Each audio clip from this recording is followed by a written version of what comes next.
Momento de continuar revisando los hechos que son noticia en el mundo ahora de France 24. Soy Valentina Torres Sánchez, vamos con los titulares de este domingo. Israel anunció la reapertura parcial del cruce de Rafah que conecta la Franja de Gaza con Egipto. Tel Aviv informó que podrán pasar un número limitado de residentes del enclave palestino, al tiempo que suspendieron la operación de Médicos Sin Fronteras en ese territorio. Tenemos análisis. Continúa la controversia tras las más recientes revelaciones del caso Epstein. El primer ministro británico aseguró que Andrew Mountbatten Windsor debería testificar ante el Congreso estadounidense y destacó que la prioridad son las víctimas. La trama ya provocó también la renuncia de un asesor del primer ministro de Eslovaquia. En Costa Rica avanza la jornada de elecciones presidenciales en la que la candidata oficialista Laura Fernández es favorita, con sus promesas de mano dura contra la criminalidad. Alrededor de 3,7 millones de ciudadanos están llamados a votar también para elegir a 57 diputados.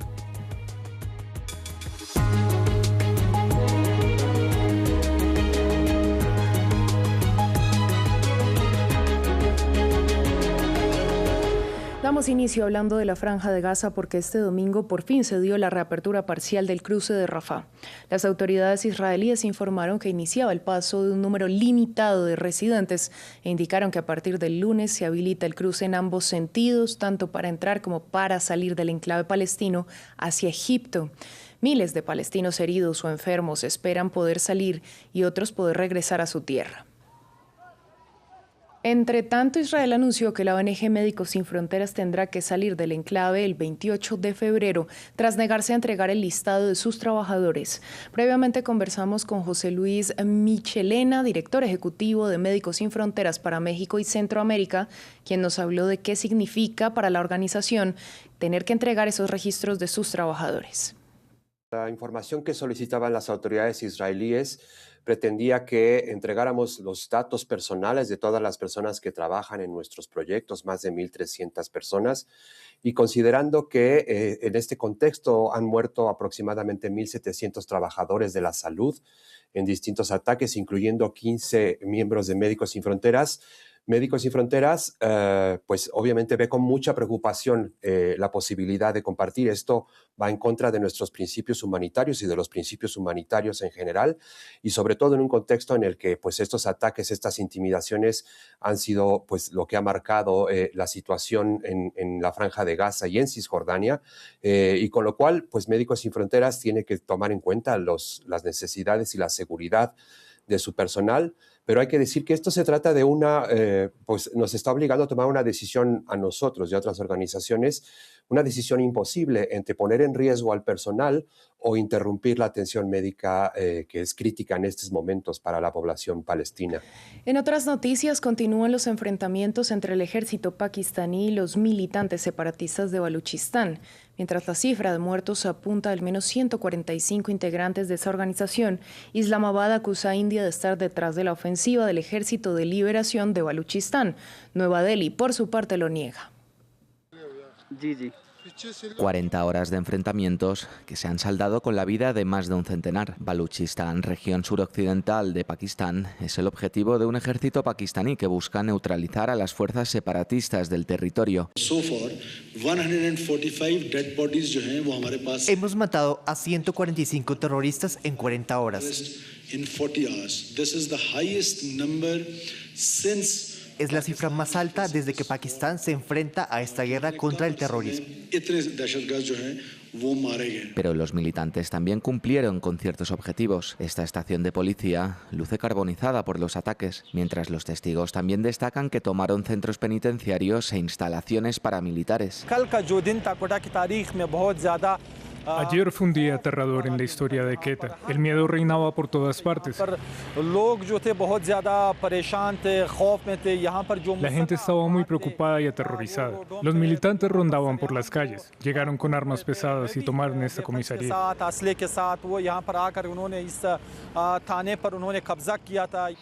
Pakistán lucha desde hace décadas contra la insurgencia baluchí, pero los últimos acontecimientos han recrudecido de forma crítica el conflicto. Por ello, Islamabad se pregunta quién patrocina el pico de violencia. Por una parte, las autoridades señalan a Afganistán y por la otra, miran a Nueva Delhi, aunque India lo niega. En otras noticias, continúan las reacciones tras la más reciente y no menos controversial revelación de archivos relacionados con el caso de Jeffrey Epstein. En Eslovaquia, Miroslav Lajčák, uno de los principales asesores del primer ministro Robert Fico y exministro de Exteriores, renunció tras publicarse que intercambió mensajes con el delincuente sexual.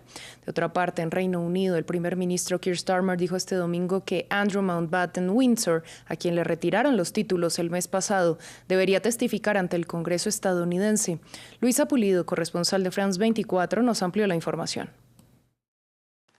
Aumenta la presión para que la policía de Londres investigue formalmente a Andrew Mountbatten Windsor, quien hasta octubre fuera conocido como el Duque de York y el hermano menor del rey Carlos III, por los nuevos documentos publicados en Estados Unidos que lo involucran aún más con el pedófilo millonario Jeffrey Epstein. Se ha conocido además una nueva revelación de la BBC de una segunda mujer de nacionalidad extranjera que dice haber sido enviada por Epstein para un encuentro sexual con entonces el príncipe Andrew en el 2010. Ella tenía alrededor de 20 años y este encuentro fue en el Royal Lodge, que pertenece a las residencias reales de la corona británica. Según el abogado de esta mujer, Brad Edwards, dice que ella pasó la noche con el entonces príncipe Andrew en esa residencia real y luego recibió un tour por el Buckingham Palace, el ícono, el símbolo de la monarquía británica, donde tomó el té. Estas nuevas revelaciones plantean qué tanto sabía el príncipe Andrew, el entonces príncipe Andrew, de toda la red de tráfico de mujeres en la que Jeffrey Epstein estaba involucrado, dirigía con Ghislaine Maxwell, quien fuera su pareja de nacionalidad británica, y también por ello el primer ministro Keir Starmer ha pedido que el entonces príncipe Andrew comparezca ante la justicia de Estados Unidos para que cuente todo lo que vio, todo lo que sabía y también para poder resarcir de alguna manera a las víctimas. Starmer ha dicho que las víctimas deben ser la prioridad. También en estas revelaciones de hace apenas unos días por parte de la justicia de los Estados Unidos se revelaron unas fotos, una secuencia de fotos en las que Andrew está arrodillado en el piso poniendo su mano sobre la cintura de una mujer cuya identidad ha sido protegida y que está acostada en el piso. Por ello crece aún más la polémica y las exigencias para que la policía investigue entonces a Andrew Mountbatten Windsor. También se conocieron unos emails, un intercambio de correos electrónicos entre Andrew y Epstein, uno de ellos invitándolo al Buckingham Palace en el 2010 después de que el pedófilo millonario cumpliera su pena por requerir a mujeres a menores de edad. En Costa Rica avanza la jornada electoral para las presidenciales. Unos 3,7 millones de ciudadanos están llamados a las urnas, también para elegir a 57 diputados. Hasta el momento no se han registrado mayores incidentes. Mientras tanto, hablamos de la arquitecta y ex primera dama Claudia Dobles. Aspira a dirigir el país centroamericano como candidata de una alianza de dos partidos de centro-izquierda. Arquitecta especialista en movilidad urbana y ex primera dama de Costa Rica, Claudia Dobles, de 45 años, representa a Agenda Ciudadana, una alianza centrista entre los partidos Agenda Ciudadana y Agenda Democrática Nacional. Dobles ha construido una imagen pública lejos del rol habitual de la esposa de un presidente. Durante el gobierno de su esposo, Carlos Alvarado, entre 2018 y 2022, dirigió el Plan Nacional de Descarbonización e impulsó la movilidad eléctrica, el ordenamiento territorial y proyectos de planificación local. Estamos creciendo muchísimo, lo sentimos en las calles, lo sentimos cuando se nos agotan las banderas y los signos externos, lo estamos sintiendo en redes sociales, siento el cariño, el apoyo, la esperanza de muchas personas de que Costa Rica pueda tener otra ruta. Vamos a segunda ronda entre dos mujeres, Costa Rica está lista y yo también.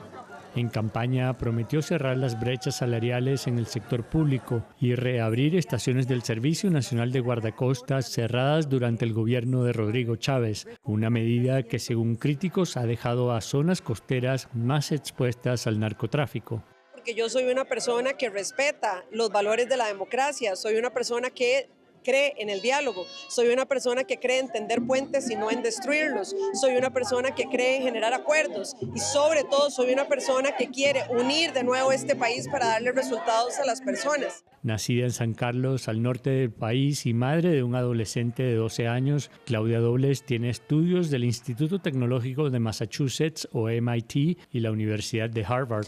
En Noticias del Caribe repasamos en este informe cómo ha ido escalando y cambiando la retórica del presidente de Estados Unidos, Donald Trump, respecto a Cuba. En la última semana ha amenazado al gobierno de Miguel Díaz-Canel, ha anunciado aranceles para los países que suministren petróleo a la isla y después ha comentado que han empezado a hablar con La Habana. Marta Moya con los detalles.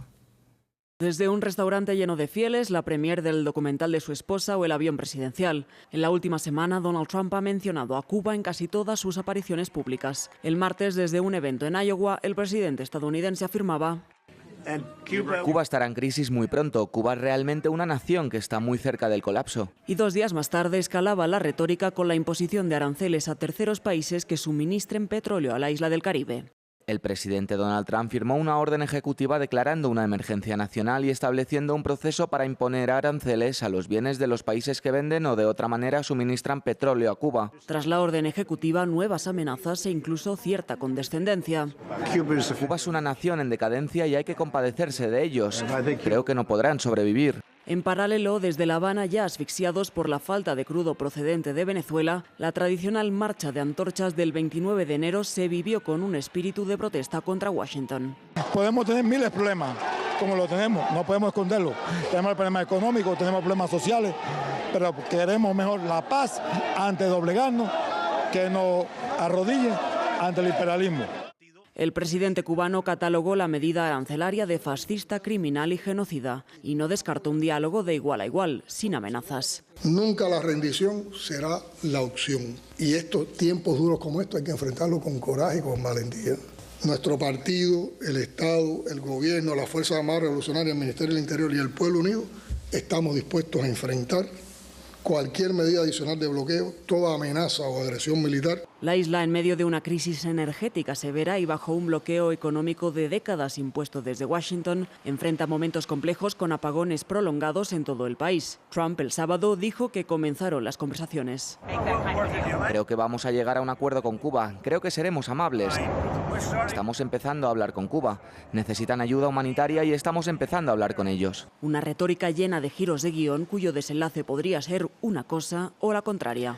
Justo vamos a Estados Unidos porque en medio de la tensión que vive el estado de Minnesota, las autoridades informaron que el niño Liam Conejo Ramos, de 5 años, y su padre fueron puestos en libertad luego de ser arrestados por agentes migratorios. Ambos llevaban más de una semana detenidos en una instalación de Texas y ya regresaron a Minnesota luego de que un juez ordenara el sábado su excarcelación. Se trata de otro de los casos que ha generado indignación en ese estado y se une a la tensión por las redadas del ICE, la muerte de 2 estadounidenses baleados por agentes anti-inmigración y las protestas en contra del accionar de los oficiales. Este 1 de febrero entraron en vigor los aranceles del 30% resultantes del más reciente episodio de tensiones entre los presidentes de Colombia y Ecuador por el manejo de la frontera común.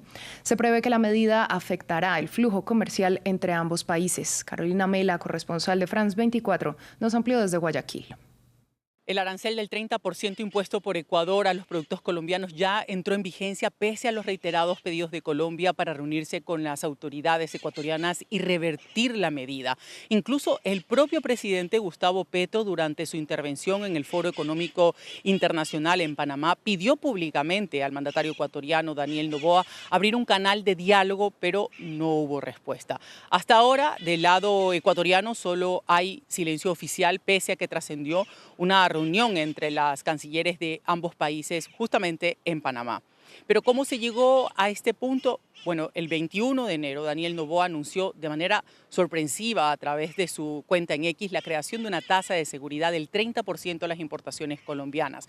Según el presidente ecuatoriano, la medida responde a lo que considera que son insuficientes los esfuerzos que hace Colombia en la lucha contra el crimen organizado en la frontera norte. Esto en contraste con las acciones que dice sí emprende Ecuador. Además, el mandatario, quien que enfrenta una grave crisis de seguridad interna con una tasa de 50 homicidios por cada 100.000 habitantes, la más alta en la historia del país. La medida amenaza un intercambio comercial que movía 2.800 millones de dólares anuales, con una balanza que sí claramente era desfavorable para Ecuador, superior más o menos a los 1.000 millones de dólares. Colombia respondió a esto con un arancel equivalente del 30% a los productos ecuatorianos, además de impedir el transporte terrestre de arroz y suspender la venta de electricidad. Ecuador replicó, elevando en un 900% el costo del transporte de crudo por su territorio, es decir, de $3 por barril que pagaba Colombia, ahora serán $30. Fin del informativo, gracias por su sintonía.